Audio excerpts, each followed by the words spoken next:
Another example of a consecutive integer problem. Again, I know it's hard to read these things, so I'll be reading them out loud. Just pay attention as I go through them. 5 times the smallest of 3 consecutive odd integers is 10 more than twice the largest. Find the integers. The first time through, all I'm looking for is what setup I need. I see that this says odd integers, and so I'm going to use the odd integer setup, where I write first, second, third. Well, I knew that because it said 3 consecutive odd. And I use this declaration, 2n plus 1, 2n plus 3, 2n plus 5. This represents odd numbers. It has all the essence of odd numbers.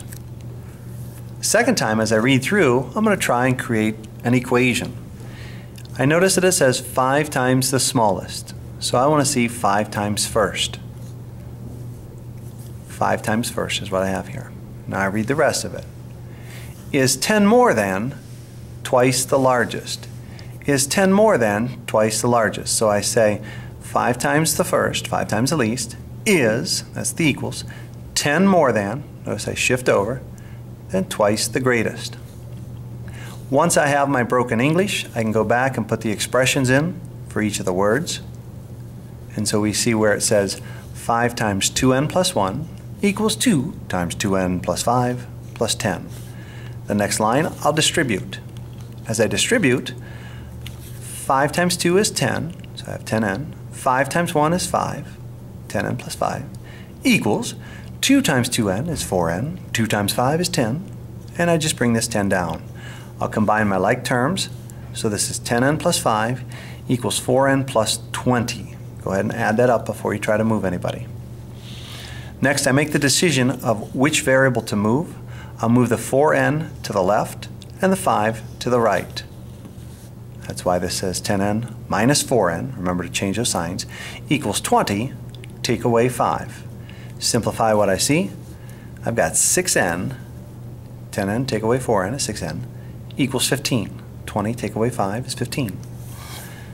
I already recognize we're going to have a little bit of an issue here, because when I divide by 6, I get n equaling 2.5.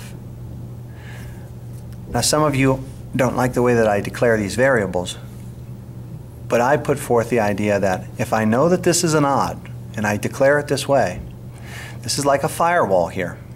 When I solve this equation and I get a fraction, knowing that I'm looking for integers, it should set off alarms. It should set off sirens saying, ooh, something's not right here.